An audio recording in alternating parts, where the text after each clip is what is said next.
तो चलिए आज आपको सुनाते हैं वैकोम मोहम्मद बशीर की लिखी एक बहुत ही मजेदार और थोड़ी सी डरावनी कहानी, सांप और आईना। ये एक ऐसी कहानी है जो आपको हंसाएगी भी और आपके रोंगटे भी खड़े कर देगी। जरा सोच कर देखिए, क्या कभी किसी खतरनाक कोबरा ने आपके शरीर पर कुंडली मारी है? कहानी की शुरुआत ही इसी सवाल से होती है और यहीं से हम एक होम्योपैथ डॉक्टर की कभी ना भूलने वाली कहानी में एंट्री लेते हैं।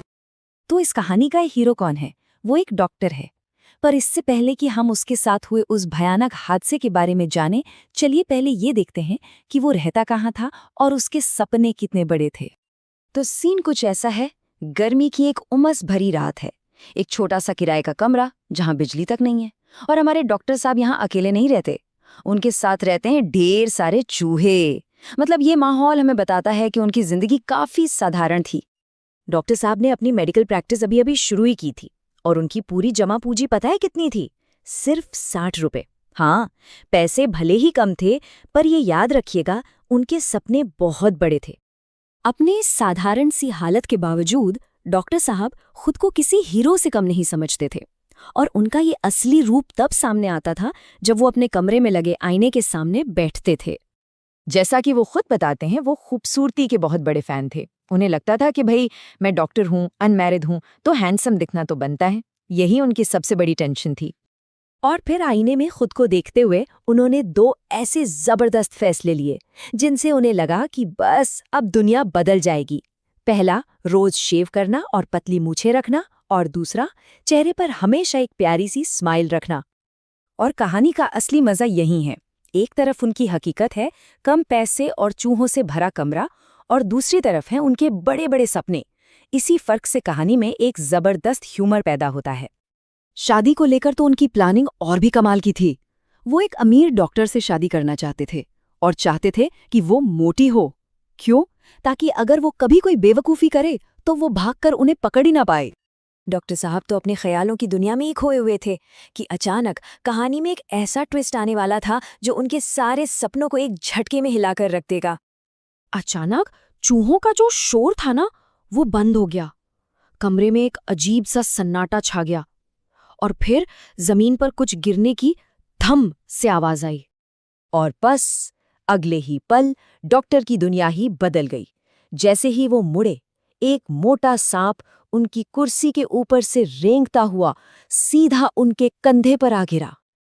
वो डर के मारे एकदम पत्थर बन गए। ना वो चीख पाए, ना कांपे, ना ही हिले।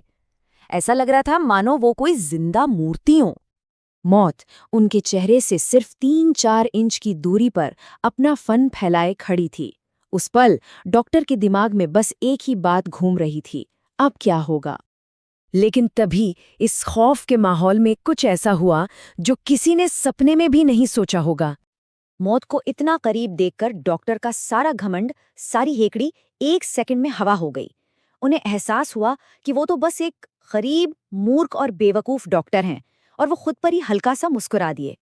और ऐसा लगता है जैसे भगवान ने उनकी ये बात सुन ली हो, क्योंकि तभी सांप का ध्यान उसी आईने पर गया जिसमें कुछ देर पहले डॉक्टर खुद को निहार रहे थे।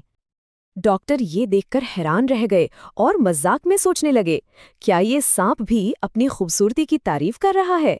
क्या ये भी मूछें बढ़ाने या कोई और जरूरी फैसला लेने के बारे में सोच रहा है? तो देखिए, किस्मत का खेल।